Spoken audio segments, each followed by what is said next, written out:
Good morning. I bet you'll never guess what I'm doing. If you guess climbing a mountain, ding, ding, ding, ding, you are the winner. Just getting in some more training here for the Appalachian, which we're getting down to crunch time. A little over 30 days away only before that journey begins. And I'm excited. Got all the gear in place. I got the plane ticket booked. Have the shuttle reserved that's going to get me to the trailhead to start in Amicalola Falls. It's just time now. And keep the training going to keep myself in tip-top shape. So that's what this video is about, actually. A little background on me. I grew up in the Midwest. Lived my whole adult life in Florida. Well, pretty much my whole adult life in Florida. And before then, I grew up in the Midwest. Every year, my dad, my mom, me, and my brother would go down to the Smokies. And that's where we would have a 1 or 2 week vacation. I loved the mountains. I loved putting my Davy Crockett hat on and going and playing. Just been a big, huge part of my life growing up, even though I didn't live there. So there's always been this big part of me excited about doing the Appalachian. And that's this year. Those of you who've been following me for a while know that I took on the PCT last year and I got about 1,850 miles in. The only reason I couldn't finish it was because it was a really bad year of fires in Oregon and Washington. Kept having to skip around, and part of it was still on fire at the end. I went through about October 15th, I think it was, somewhere around there, and had to quit for the year. So the plan has been to finish the rest of the PCT after I'm done with the AT this year. But if you've been following me and know anything about me, you know I'm very spontaneous.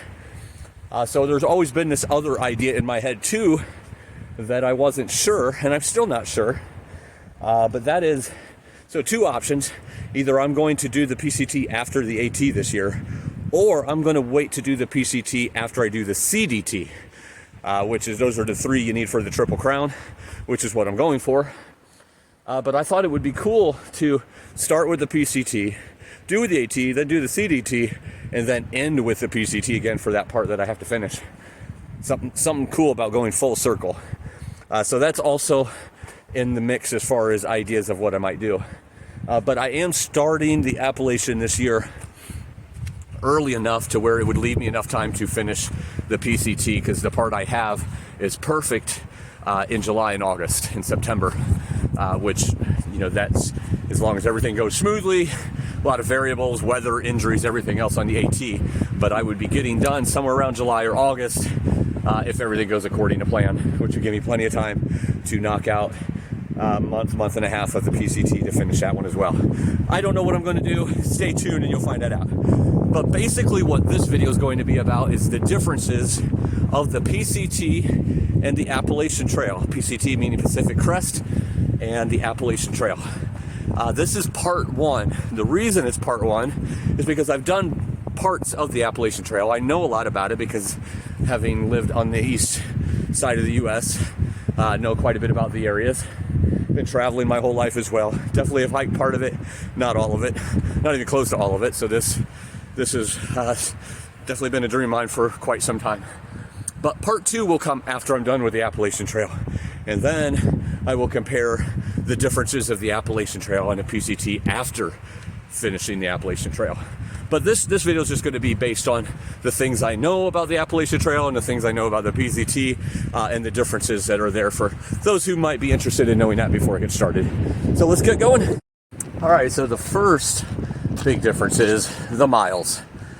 The Appalachian's right around 2,200 miles, give or take, and it changes each year as they readjust the trail and such. But let's just say about 2,200. And the PCT, Pacific Crest Trail, is right around 2,650. So it's about another 450 miles of length Not sure what the Appalachian Trail is as the crow flies, but on the PCT as the crow flies, it's about 1,000 miles from what I've heard. So it's an additional 1,650 miles of just wandering through the United States because of the trail. Obviously going up and down, left and right, in circles. There's a lot of times you're out there in the PCT and you're going that way, but where you need to go is over here, but the trail's taking you that way. So it's just the way the trail works. A lot of switchbacks and such on the PCT as well. My understanding in the Appalachian, there's nowhere near switchbacks. It's a lot more steeper.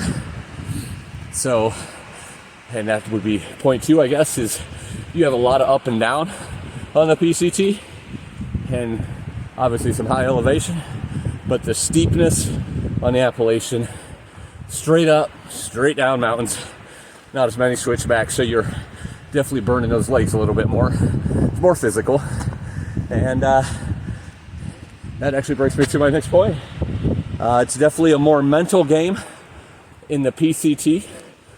The AT is more physical, just because you don't have those switchbacks and you're going straight up, straight down, straight up, straight down, a lot of it. Then of course you're doing a little bit of scrambling and everything. And these will be things on part two after I'm done with the Appalachian, God willing, that I'll be able to talk about as far as these differences. These are just things that I know about, read about, heard about from other hikers who have done it. But I'll have firsthand knowledge of that and be able to give that to you at the end of the Appalachian. One big thing, talking about the miles and the elevation versus steepness and grade. The PCT is graded, I think, at 10% because it has to be graded for horses. The Appalachian Trail is not. So that's why it's much steeper on the Appalachian. But the funny thing about that is the highest point is Forester Pass on PCT, which is about 13,200 feet. You heard that right. Mount Whitney's over 14,000, but that's actually a side trail that I did when I was there. Highest mountain in the continental US, but Forester Pass is actually the highest point on the PCT at 13,200 in the Sierra. The highest point on the Appalachian Trail is Clingman's Dome, which is in the Smokies, and that's like right at 6,700. You are literally about 30 to 40 miles in on the PCT on a mountain that is equal to the highest point on the Appalachian Trail.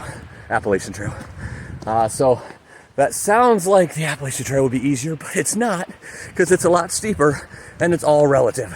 A lot of those times you're starting from the bottom at almost, sea level and climbing straight up. It doesn't matter if it's 2,000, 3,000, 4,000, 5,000. When you're climbing straight up any thousands of feet, it's definitely going to burn you and give you a good workout. So that's a huge difference as well, is the actual elevation. So there won't be any problems on the Appalachian Trail with elevation sickness or having to get used to it or acclimate, which is a good thing.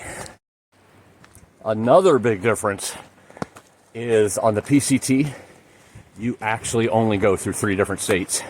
You start at the Mexican border, you go through the Canada border, Canada-Washington border, but you literally only go through California, Oregon, and Washington. On the Appalachian Trail, you're looking at 14 states. So that will be a lot more times to celebrate. You walk through the 70 miles of Georgia and all of a sudden you're in the next state of North Carolina. It's going to feel like a victory. While you go through, I think it's about 1,600 miles of California before you even get to another state, which is a lot of days, a lot of weeks, several months of hiking before you get there. So that will definitely be satisfying on the Appalachian Trail, getting to cross those milestones a lot more often. So another difference is the terrain. PCT has it all. You're going through about 700 miles of desert, but even at that, there's different kinds of desert. In Oregon, you have so many different types of forest. In Washington, you have the Cascades, you have the volcanic mountains, you have like snow-capped mountains in the middle of summer. Not as much last year. because the snow has melted off quite a bit more than it normally does. Even Mount Shasta in Northern California was completely bare, which that's the second time in all the history of them keeping track of it, at least, that's ever been bare. There's always snow on it, so that's kind of cool. But again, the mountains are so much higher on the PCT than on the Appalachian. But you have so many different types of terrain. I mean, the Sierra has its own thing going on. It's really like unlike any other thing in the U.S. as far as I'm concerned. Maybe the Rockies are kind of similar in that way, but yeah, just a lot of different terrain. You got the hot, sandy, dry, no trees, and then you got, the Sierra, and then, you got the, the forest of Oregon and more woodsy areas of Washington, Lake Blue Lakes, a lot of rivers. And the Appalachian is kind of known to be the green tunnel. You're in the forest a lot. Obviously, there's going to be a lot of terrain changes as well, like Pennsylvania, it's very rocky. Virginia is kind of rocky from what I understand. You get up to New Hampshire and Maine, it's more rugged and primitive. So a lot more climbing, vertical stuff going on there. All of these things obviously will be in part 2 once I've actually went through it to compare those things. But a lot more coverage, and obviously because of that, you probably have a lot more majestic views on the PCT than you would on the Appalachian, just because you're more covered. When I was going through Oregon on the PCT, that was very similar to what I remember of the Appalachian. Just a lot of trees covering you the whole time. You would get these great views sometimes, and when you get them, man, they rocked your world because they were just epic. And that's very similar to what the Appalachian will be for the majority part of it. So that's definitely one big difference there, is just the terrain. And based on that also will be, going along with that is the weather is so much different. Appalachian is a lot more humid. PCT for the most part is a lot more dry, at least the first half of it. Gets a little more wet and moisture, obviously up in Oregon and Washington, even Northern California to a certain degree, but it's been such a drought for so long that even that is a little different, than what it has been in, maybe years in the past. But definitely the Appalachian has a lot more moisture involved. When you get into summer up in New York, New Jersey, that might be quite dry and hot, but definitely a lot more humidity than on the PCT. Weather can, in both places can be just so unpredictable, especially in the Sierra. I've seen so many storms pop up out of nowhere. Oregon's really the same way. The Appalachian, it could be 70 degrees. I'm starting, and this is just me. This isn't obviously the trail itself. This is me, and when I did the PCT, I started in May towards the end, so it was a lot later. I didn't have to deal with snow anywhere. I'll be starting the Appalachian in February, so I'm going to definitely be starting in winter. And just from being in the South for so long in my life, I know that it could be 70 one day and it can be 20 the next. There's going to be nights probably pushed into 0, definitely below freezing. So there'll be a lot of drastic weather changes, very similar to what can happen. You just won't have the extreme high altitude temperature change like you do in the Sierra and such, but we'll definitely be a lot of similar weather changes and a lot of rain on the Appalachian. I didn't deal with rain that much in the Sierra, on the PCT, again, because I started so late. Here, it can happen for weeks on end. So we'll see what happens, with that out there when I actually am experiencing it. And you'll be along for that ride. But those are a couple of the differences with terrain and weather.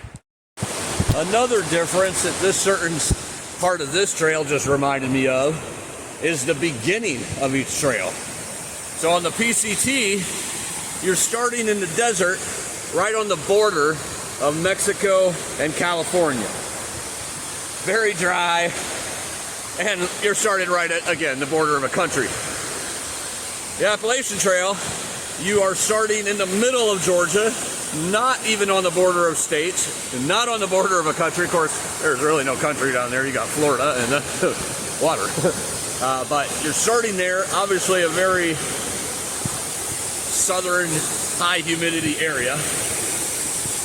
But you have this. You're starting at a waterfall. Amicalola Falls is where I'll start. Once you cross Amicalola Falls and go north, go up, you are going to the top of Springer Mountain. Once you're at the top of Springer Mountain, that is where the Appalachian Trail actually starts. So to start there, you have about 600 and something, I don't remember the exact number, 600 and something stairs that you climb to get to the top of Amicalola Falls, and then you go to the top of Springer Mountain, and then you are actually 8 miles later, you are actually on the Appalachian Trail starting your journey. So they start a lot differently, that is for sure. Still kind of similar where they're out in kind of the middle of nowhere. Get a shuttle or a ride to get you there to start it, but quite a bit different on the way it begins. Another difference is the water. There are parts of the PCT, and this is obviously 700 miles of desert, but it's also a good section of Oregon as well that is just really dry. You have, I mean, I carried up to 6 liters at a time of water with me because it was so long before the next one. You know, some people I know have carried 7, 8. To me, 6 is about my limit, not necessarily because of weight, obviously partly to do with weight, but also there comes a point where if you're carrying too much, you're making yourself work harder, you're making yourself sweat more, which means you need more water. So it's like a vicious circle at times. But on the Appalachian, again, this will be something on part 2 that I'll be able to confirm or deny. But just from what I know of it, there's a lot more water prevalent. 1 to 2 liters is the most I'll be carrying through most of it. I'm sure there'll be times, especially in summer, where I'll need to carry more. But 1 to 2 liters will normally cut it from the way I understand and just from what I know of that area myself. So I'm looking forward to that because obviously, you know, carrying a bunch of water just makes the journey harder on the body. And with having osteoporosis and having a fractured back last year, I wanted to kind of avoid all those things that can make me injure myself worse or cause more pain in the back than I need to have. Oh, beautiful view here.